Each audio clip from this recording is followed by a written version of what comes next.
ஒரு web technology, அதாவது ஒரு வெப்சைட் நம்ம வந்து பில்ட் பண்றதுக்கு ஃபர்ஸ்ட் நமக்கு தேவை hyper text markup language, HTML. HTML 1990ஸ்ல இன்வென்ட் பண்ணியிருக்காங்க. ஸோ அதை கிரியேட் பண்ணவங்களோட பேர் வந்து டிம் பெர்னர்ஸ்-லீ அப்படிங்கிறவர் தான். ஸோ இவரோட ஃப்ரெஞ்ச் 1990ஸ்ல CREN, அதாவது European organisation for nuclear research அப்படிங்கிற நிறுவனம் இதை வந்து பில்ட் பண்ணியிருக்காங்க. ஸோ இது வந்து ஒரு வெப் 3, வெப் 1, வெப் 2, வெப் 3 அப்படிங்கிற வெப் 1.0, வெப் 2.0, வெப் 3.0ங்கிற டெக்னாலஜி உங்களுக்கு தெரிஞ்சிருக்கும்னு நினைக்கிறேன். அப்படி தெரியாட்டினாலும் நம்ம ஈஸியாக கற்றுக்கலாம், no problem. So first of all hypertext markup language. Hypertext markup language என்னங்க? ஃபர்ஸ்ட் எதா எடுத்தாலும் ஒரு பேசிக் வந்து நமக்கு தெரிஞ்சிருச்சுன்னா அந்ததோட அட்வான்ஸ்டு வந்து நம்ம வந்து போக போக கற்றுக்கிட்டே போயிடலாம். இன்னைக்கு நாளில் எல்லாருமே யூஸ் பண்ணுற ஒரு முக்கியமான விஷயம் வெப்சைட்டு. வெப்சைட்டில் விற்கிறாங்க, வாங்குறாங்க, போய் பார்க்குறாங்க, வெப்சைட் மூலமாக பேசுகிறாங்க, சேட் பண்ணுறாங்க, ஏஐ இருக்குது, அண்டு கற்றுக்குறாங்க, லேர்ன் பண்ணிக்கிறாங்க, சொல்லி தராங்க. ஸோ நிறைய விஷயம் வெப்சைட்டில் நிறையாவே இருக்குது. ஸோ வெப்சைட் மூலமாக நீங்கள் ஒரு கோடையும் ரன் பண்ணலாம், ஒரு கோடு நீங்கள் உருவாக்கி அந்த வெப்சைட்டையுமே ரன் பண்ணலாம். ஸோ நிறைய விஷயம் அந்த வெப்சைட்டில் இருக்குது. ஸோ வெப்சைட் உருவாக்குறது எப்படிங்கிறது ஈஸியாக நம்ம வந்து கற்றுக்கலாம். ஓகேவா? ஃபர்ஸ்ட் ஆஃப் ஆல் நம்ம ஒரு வெப்சைட் வந்து W3 school online web tutorials அப்படிங்கிறது எல்லாருக்குமே தெரியும். அப்படி தெரியாதுன்னா w3school.com அப்படின்னு கூகுள் போய் சர்ச் பண்ணி பாருங்க. கண்டிப்பாக W3 ஸ்கூல் எல்லாமே யூஸ் பண்ணியிருப்பாங்க ஸ்டூடெண்ட்ஸாக இருந்தீங்கன்னா. W3 ஸ்கூலில் டியூட்டோரியல்ஸ் அப்படிங்கிற பக்கத்தில் வந்து நீங்கள் கிளிக் பண்ணிங்கன்னா உங்களுக்கு டாப் டவுன் வேணும் மாதிரி HTML and CSS, JavaScript, backend, web building அப்படின்னு வரிசையாக இருக்குது. இதெல்லாம் என்ன? எக்ஸசைஸ் இருக்குது கீழே பாருங்கள், எல்லாத்துக்கும் ஒரு எக்ஸசைஸ். இதெல்லாம் என்ன? இது கெட் சர்டிஃபிகேட்னு இருக்குது. இது என்ன? இன்னும் ஒரு இன்ட் சிம்பிள் இருக்குது. இதெல்லாம் என்ன? ஸோ எல்லாமே ஒரு வெப்சைட்டோட எலமெண்ட்ஸ் அண்ட் டேக்ஸ் யூஸ் பண்ணிக்கலாம். இதெல்லாம் யூஸ் பண்ணி இந்த வெப்சைட்டை பில்ட் பண்ணியிருக்காங்க. ஸோ நம்ம ஈஸியாக கற்றுக்கலாம், no problem. HTML is a super language. HTML is not a programming language, but is a super easy to understand the language. So when types of application பார்ப்போம். ஸோ நம்ம நிறைய பேத்துக்கு வந்து ப்ளே ஸ்டோர்லையோ ஆப் ஸ்டோர்லையோ நிறைய apps ஏற்றி வச்சுருப்போம். So apps தான் application சொல்லுவோம். சில பேத்துக்கு இதுவே கொஞ்சம் டவுட்டாக இருக்குது. So no problem. So first வந்து டைப்ஸ் ஆஃப் அப்ளிகேஷன் மொத்தம் 3 டைப்ஸ் இருக்குது: native app, hybrid app, web app. So native app application அப்படிங்கிறது வந்து ஆண்ட்ராய்டு, iOS ரெண்டுமே யூஸ் பண்ணி, ஆப்ரேட்டிங் சிஸ்டம்ஸ் ரெண்டுமே யூஸ் பண்ணி, ஆண்ட்ராய்டு ஸ்டுடியோ அல்லது iOS அதுக்கு வந்து ஸ்விஃப்ட் லாங்குவேஜஸ் யூஸ் பண்ணி நம்ம வந்து ஒரு அப்ளிகேஷனை வந்து நம்ம வந்து ரன் பண்ணியோ டெவலப் பண்ணியோ பண்ணோம்னா அது வந்து நேட்டிவ் ஆப்போட கேட்டகரிஸில் போய் சேரும். இதுவே வெப் அப்ளிகேஷன் அப்படின்னா HTML, CSS and JavaScript 3 use பண்ணி நம்ம வெப் அப்ளிகேஷன் மூலமாக ஒரு வெப்சைட் வந்து பில்ட் பண்ணி ரன் பண்ணுறது வந்து வெப் அப்ளிகேஷனோட போய் ஒரு கேட்டகரியில் போகும். ஹைப்ரிட் அப்படி என்னன்னா web plus native, native and hybrid application. Web ஆப்பையும் ஹைப்ரிட் நேட்டிவ் அப்ளிகேஷனையும் இன்பில்ட் பண்ணுறது தான் ஹைப்ரிட் அப்ளிகேஷன். ஸோ நீங்கள் ஒரு கோடு எழுதுனீங்க அப்படின்னா அது வந்து iOSக்கு தனியாகவோ ஆண்ட்ராய்டுக்கு தனியாகவோ தான் பில்ட் பண்ணி எழுதுவீங்க. அப்படி தான் ப்ரோக்ராமிங் லாங்குவேஜும் வேறு தான் இருக்கும். இப்போ நீங்கள் ஒரு ஆண்ட்ராய்டு ப்ரோக்ராமிங் லாங்குவேஜ்னா கோட்லின் இல்லை ஆண்ட்ராய்டு ஸ்டுடியோ, ஜாவா இந்த மாதிரி யூஸ் பண்ணுவீங்க. இதுவே ஒரு iOS அப்படின்னா ஸ்விஃப்ட் அப்படிங்கிற ஒரு ப்ரோக்ராமிங் லாங்குவேஜ் யூஸ் பண்ணுவீங்க. நிறைய ப்ரோக்ராமிங் லாங்குவேஜ் நிறையாவே இருக்குது. ஸோ இது மாதிரி யூஸ் பண்ணி நீங்கள் வந்து தனிப்பட்ட OS, மேக்ஓஎஸ், விண்டோஸ், ஆண்ட்ராய்டு இந்த மாதிரி நீங்கள் வெவ்வேறு வகையான ப்ரோக்ராமிங் லாங்குவேஜ் யூஸ் பண்ணி நீங்கள் இதை பில்ட் பண்ணுவீங்க. பட் ஹைப்ரிட் அப்படின்னா ஒன் டைம் கோடு பேஸ்டு, அதாவது ஒரே ஒரு தடவை தான் நீங்கள் கோடு எழுதுவீங்க, அதை மல்டிபிள் டைம் ரீயூஸ் பண்ணிக்குவாங்க. குறிப்பிட்ட அந்தந்த லாங்குவேஜஸ்க்கு அந்தந்த ஓஎஸ்க்கு ஏற்றபடியும் அந்த வந்து மாறிக்கணும், தனி மாற்றிக்கும். ஸோ இதை வந்து ஃப்ளட்டர் அப்படிம்பாங்க. ஃப்ளட்டருங்கிற ஒரு டூல் மூலமாக நம்ம வந்து இதை வந்து பண்ணலாம். ஸோ அதை நெக்ஸ்ட் பார்ப்போம். இப்போதைக்கு நம்ம HTML கூட போயிடுவோம்.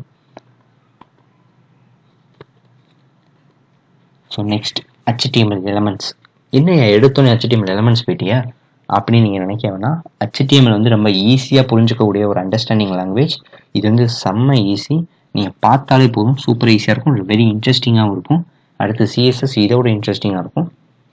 ஸோ ஃபஸ்ட்டு HTML எலமெண்ட்ஸ் அப்படின்னா எலமெண்ட் அப்படிங்கிறது வந்து ஒரு ஓப்பன் டேக் ப்ளஸ் ஒரு க்ளோஸ் டேக் இருக்கிறது தான் எலமெண்ட்னு சொல்கிறாங்க.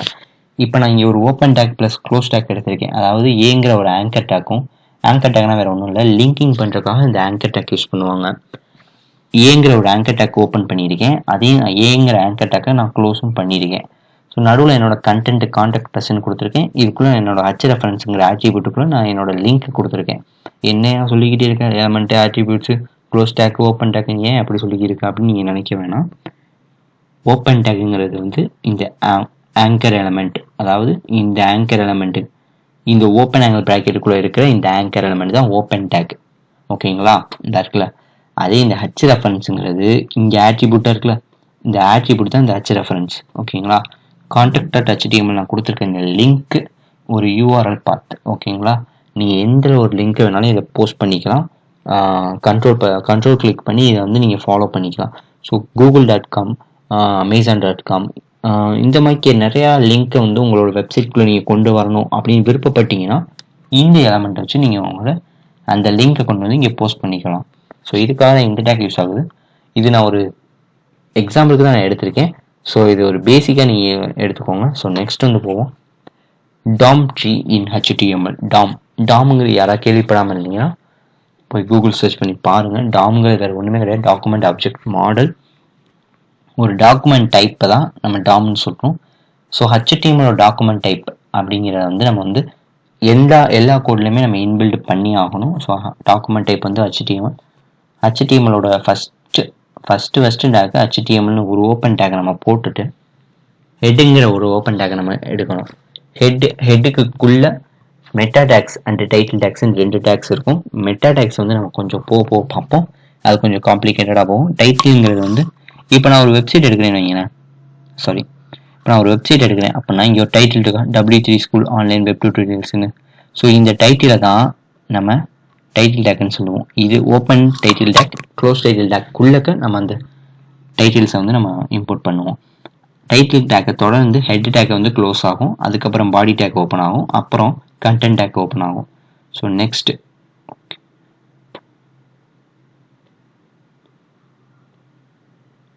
ஓகேங்களா. ஸோ நெக்ஸ்ட் நம்மளோட பேசிக் சிண்டெக்ஸை பார்த்துருவோம். நம்ம ஆல்ரெடி இந்த டாம் ட்ரீயில் பார்த்து தான் டாக்குமெண்ட் டைப்ஸை போட்டாச்சு. HTML டேக்கு, அதை தொடர்ந்து ஹெட்டிங் டேக்கு, அதை தொடர்ந்து டைட்டில் வந்து நம்மளோட டைட்டிலை கொடுத்துக்க வேண்டியதான் .comங்கிற டைட்டில்.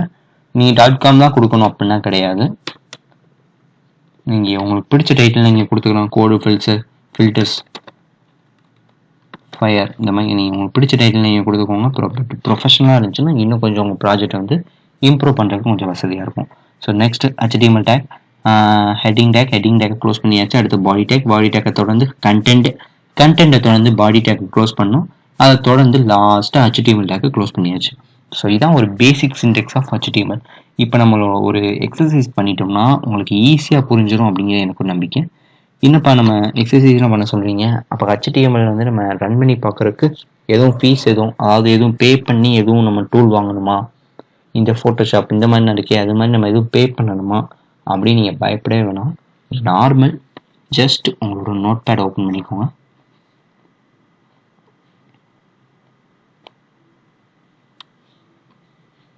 என்னோட நோட் பேடை நான் ஓப்பன் பண்ணிக்கிட்டேன். ஓகேவா, அன்டைட்டில்னே இருக்குது. நம்ம ஃபஸ்ட்டு அந்த சின்டாக்ஸை நம்ம எழுதுவோம்.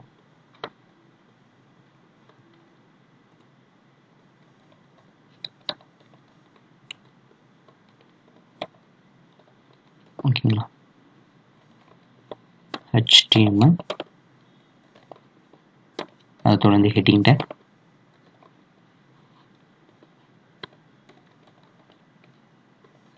அதை தொடர்ந்து டைட்டில். ஃபஸ்ட்டு நீங்கள் டைட்டில் வந்து க்ளோஸ் பண்ணிடுங்க.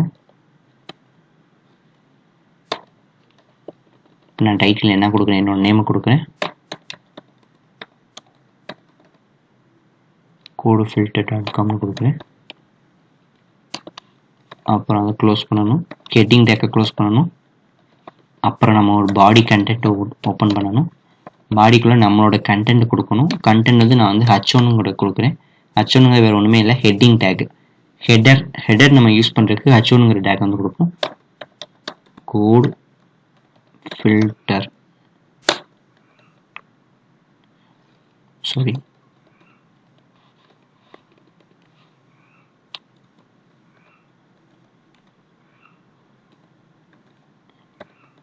YouTube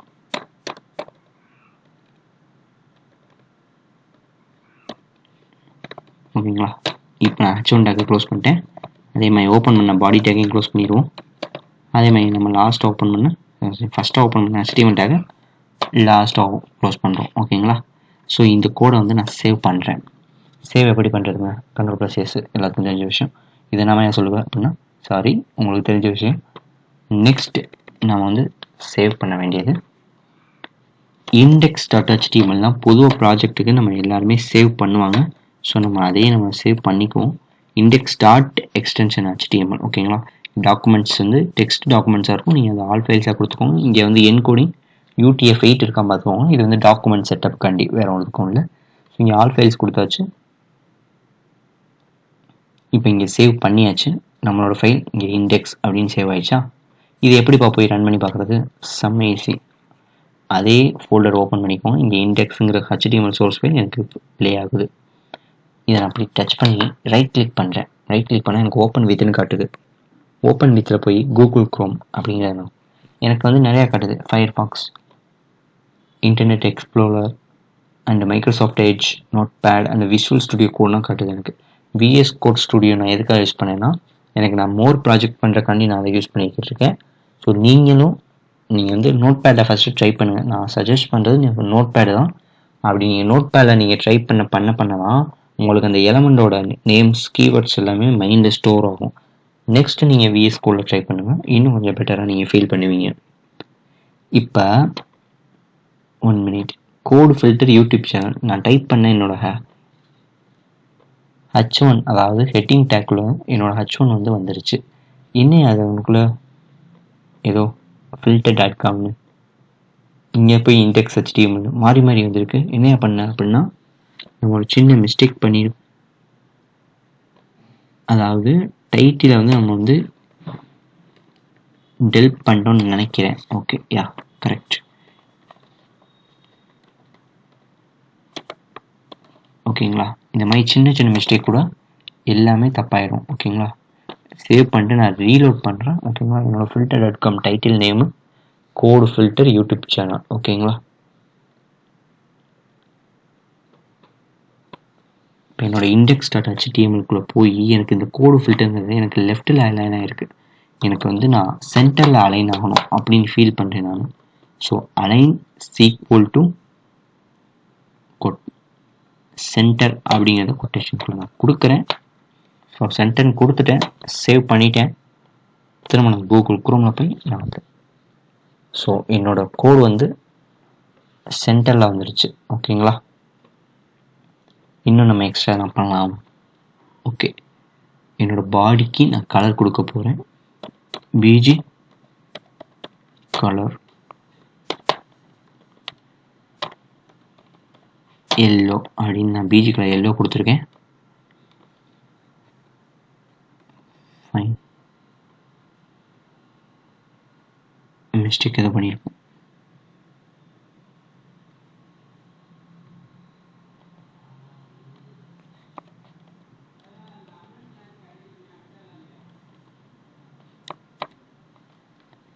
okay, colour blue,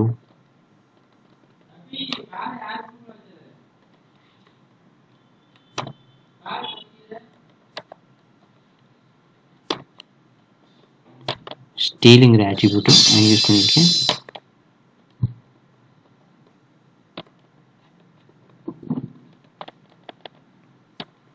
so நான் சேவ் பண்ணிவிட்டு திரும்ப என்னோடய க்ரோம்குள்ளே போகிறேன். எனக்கு கலர் வந்து ப்ளூ கலரில் வந்திருக்கு.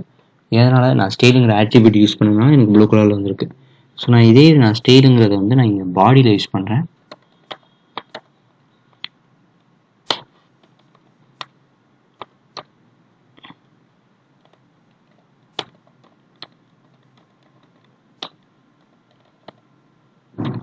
பேக்ரவுண்ட் கலர் ஹோலன், எனக்கு வந்து என்ன கலர் பேக்ரவுண்டில் எனக்கு ப்ளேஸ் ஆகணும்னா எல்லோ கலர் வந்து எனக்கு ப்ளேஸ் ஆகணும் அப்படிங்கிற கோடை நான் வந்து கொடுக்குறேன். அது ஸ்டைலுக்குள்ளே கொடுத்துருக்கேன். ஸோ என்னன்னு பார்ப்போம். எனக்கு எல்லோ கலர் வந்துருக்கு. ஓகேங்களா. ஸோ இதுதான் நம்மளோட HTML பேசிக் கான்செப்ட். ஸோ போக நம்ம பார்ப்போம். ஸோ நெக்ஸ்ட் வீடியோவில் பார்ப்போம். நம்மளோட பிளேலிஸ்ட்டு நீங்கள் தொடர்ந்து வாட்ச் பண்ணுங்கள். Thank you so much. Code filter.